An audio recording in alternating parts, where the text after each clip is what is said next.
রাতুল ভাই তুমি কেমন আছো? আমি অনেক ভালো আছি। রাইদা, তুমি কেমন আছো? আমি অনেক ভালো আছি ভাই, এবং আমি জানতে চাই যে আমরা আজকে ফানুস নিয়ে কি এক্সপেরিমেন্ট করছি। আচ্ছা, এই যে এটা হচ্ছে টিপিক্যালি যে ধরনের ফানুসগুলো আমরা দোকানে কিনতে পাই বা বাজারে কিনতে পাই সেরকম একটা ফানুস। হ্যাঁ, কিন্তু এই ফানুসটাকে উড়ানোর জন্য কিন্তু আগুন জ্বালাতে হয়, তাই না? এবং এই ফানুসগুলো বিভিন্ন জায়গায় যখন উড়ে উড়ে যায় সেখান থেকে কিন্তু নানা ধরনের ফায়ার হ্যাজার্ড বা অগ্নিকাণ্ড ঘটতে পারে, Accident আগুন হতে সংক্রান্ত পারে। বিভিন্ন ধরনের অ্যাক্সিডেন্ট কিন্তু এখান থেকে হতে পারে। তাহলে দেখো এই ফানুসের স্ট্রাকচারটা কেমন। এখানে এরকম পাতলা কাগজের তৈরি আমরা একটা বেলুনের মতো দেখতে পাচ্ছি, তাই না? এবং এর নিচে একটা এরকম তার দেখতে তার পাচ্ছ, দেওয়া এখান আছে। থেকে কিছু একটা ঝুলানো যায়। Yes. কি ঝুলানো যায়? এই ফানুসের সাথে এরকম ছোট্ট একটা প্যারাফিন ব্লক দেওয়া থাকে। আচ্ছা। আমি এটা একটু খুলে দেখাই। এটা তুমি হাত দিলেই দেখতে পাবে বেশ পিচ্ছিল, মোমের মতো, তাই না? একদম। এখান থেকে আমি ছোট্ট একটা টুকরা কেটে নিচ্ছি। কেটে নিলাম, এখন একটু ভেঙে নিই এটাকে।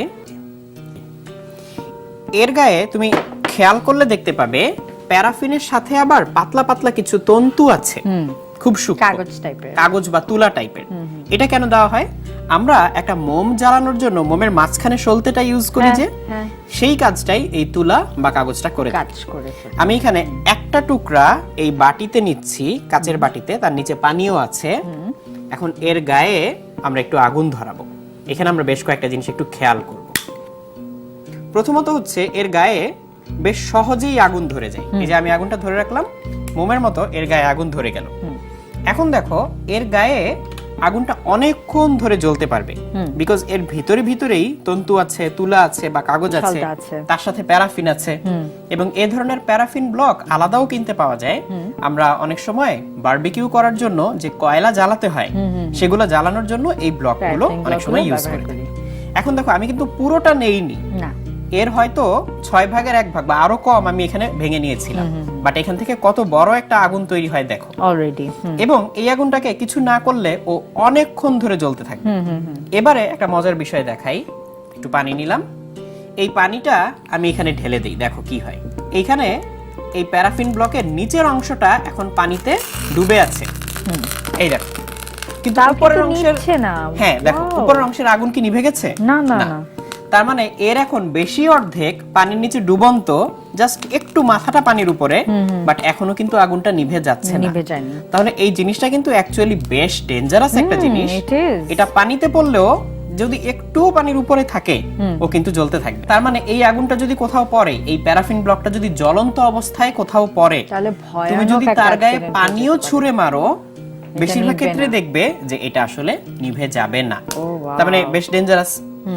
এবারে এই ফানুসের আকৃতিটাতে আসি। এই ফানুসটা কেন এই নিচে আগুন জ্বালিয়ে দিলে ও উপরের দিকে উঠতে থাকে? এর কারণ হচ্ছে প্লবতা। আর আমরা কথা বলতে বলতে পানিতে ভেজানো অবস্থায় এটা কতক্ষণ জ্বলে তুমি একটু খেয়াল রাখো জাস্ট। ওকে। দেখো আমার হাতে ছোট্ট একটা ফাঁপা জিনিস আছে, প্লাস্টিকের তৈরি, আর এটা হচ্ছে পানি। হ্যাঁ, পানির চেয়ে এটা হালকা, ওর ডেনসিটি কম। তাহলে আমি ওকে পানির ভিতরেও যদি ঢুকিয়ে দিই, একদম নিচেও যদি ঢুকিয়ে দিই, এই দেখো একদম নিচেও যদি ঢুকিয়ে দিই, ছেড়ে দেয়া মাত্র ও উপরে উঠে আবার যায়, এই যে ভেসে উঠলো। কারণ কি? ওর ডেনসিটি পানির চেয়ে কম। কম। তাই এর উপরে প্লবতা বল বা বয়ান্ট ফোর্স উপরের দিকে কাজ করে। এই জন্য ওকে পানিতে ডুবিয়ে দিলেও ও হচ্ছে উপরের দিকে উঠে যায়। তাহলে এই প্লবতা বলের কারণে হালকা জিনিস ভারী জিনিসের মধ্যে ভেসে থাকতে পারে। এখন এই ফানুসের ভিতরে কি আছে? ফানুসের ভিতরে বাতাস, বাতাস। বাইরেও বাতাস। যদি আমরা এই ফানুসের ভিতরের বাতাসটাকে বাইরের বাতাসের থেকে হালকা করে দিতে পারি, তাহলে ফানুসটা উপরে উঠে যাবে। হ্যাঁ। এইটা করার জন্যেই এখানে নিচে আগুনটা জ্বালানো হয়। আমরা যদি এই জায়গায় আগুনটা জ্বালাই, তাহলে ফানুসের ভিতরে গরম বাতাস ঢুকতে থাকবে, এবং গরম বাতাস আমরা জানি ঠান্ডা বাতাসের চেয়ে হালকা। এই জন্য দেখো ফানুসের যদি মাঝখানে আগুনটা ঠিকঠাক ভাবে জ্বলতে পারে, আশেপাশে না যায়, এই ফানুসটা কাত হয়ে না যায়, তাহলে কি হবে? মাঝখানে আগুনটা জ্বলবে এবং এর ভিতরটা গরম বাতাসে পরিপূর্ণ হয়ে যাবে। এই জন্য এটা প্লবতা বলের কারণে আস্তে আস্তে উপরের দিকে উঠে। কিন্তু এই ভিতরের পুরো বাতাসটা গরম হতে এবং যথেষ্ট প্লবতা তৈরি করতে বেশ খানিকটা সময় লাগে। এই জন্য এই ফানুস উড়ানোর সময় এই আগুনটা এই জায়গায় আটকে জ্বালানোর পরে অনেক লম্বা একটা টাইম এটাকে ধরে রাখতে হয় যাতে ভিতরের সম্পূর্ণ বাতাসটা খুব ভালোভাবে গরম গরম হয়ে যায়, বাইরের তারপরে বাতাসের ছেড়ে তুলনায়। দিলাম। তারপরে ছেড়ে দিলে এটা উঠে। অনেক সময় অনেকে অসাবধানতাবশত আগুন জ্বালানোর কিছুক্ষণের মধ্যেই ছেড়ে দেয়, তখন ফানুসটা জাস্ট একটা লাফ দিয়ে আবার নিচের দিকে পড়তে থাকে, আশেপাশে কোথাও পড়ে কিন্তু আগুন ধরে যেতে পারে। এটা একটা জিনিস। আরেকটা হচ্ছে, যদি আশেপাশের বাতাসের ঘনত্ব খুব বেশি না থাকে, তাহলে এই ফানুসটার যে আকৃতি, সেই আকৃতি অনুযায়ী ওর ভিতরে গরম বাতাসে পরিপূর্ণ হলেও অনেক সময় এটা ঠিকঠাক মতো উপরে উঠবে না, যদি বাতাসের ঘনত্ব একটু কম থাকে।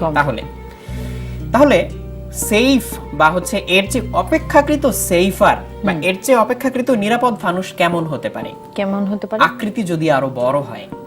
যদি আকৃতি বড় হয়, বেশি জায়গা জুড়ে গরম বাতাস থাকবে, তাহলে বাইরের বাতাসের তুলনায় ডেনসিটির পার্থক্য যদি একটু কমও হয়, সবটুকু মিলে টোটাল উপরের দিকে যে বয়ান্ট ফোর্স বা প্লবতা বল তার পরিমাণ বেশি হবে, তখন সে উপরে উঠতে পারবে। যেমন এর চেয়ে বড় বড় ফানুসও হয় না, একতলা দোতলার মতো বড়, সেগুলো অনেক বড় হয়, প্লবতা বল অনেক বেশি হয়, এবং সেটা অনেকক্ষণ ধরে রাখার পর যখন পুরো ভিতরে বাতাসটা গরম হয়ে যায়, তখন ছেড়ে দিলে এটা একবারে অনেক উপরে উঠে যায়। তখন ওই নিচে যে আগুনটা, এই প্যারাফিন ব্লকটা জ্বলে শেষ হওয়ার আগে ওর নিচে পড়ে যাওয়ার সম্ভাবনা খুবই কম থাকে। বাট এই ছোট ফানুসগুলো, এগুলো কেন বেশি ডেঞ্জারাস? বিকজ এর ভিতরে তো খুব বেশি গরম বাতাস আসলে ধরে না। কাজে যদি এক পাশ থেকে একটু জোরে বাতাস আসে, কাত হয়ে যেতে পারে।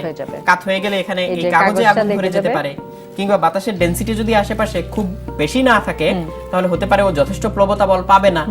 আবার এখানে আগুনটা যদি হঠাৎ করে কমে যায়, ভিতরের বাতাসটা যথেষ্ট গরম না থাকে, তখনও ও নিচের দিকে পড়ে যেতে পারে, এবং সেই ছোট্ট এক টুকরা থেকেই কিন্তু অগ্নিকাণ্ড ঘটতে পারে। যদি আসলে আমরা এই ফানুসটা উড়াতে চাই, তাহলে আমাদেরকে প্রথমে খেয়াল রাখতে হবে যাতে ফানুসটা উড়ানোর সময় যথেষ্ট সময় এটাকে ধরে রাখা হয়, ভিতরের পুরো বাতাসটা যাতে গরম হয়।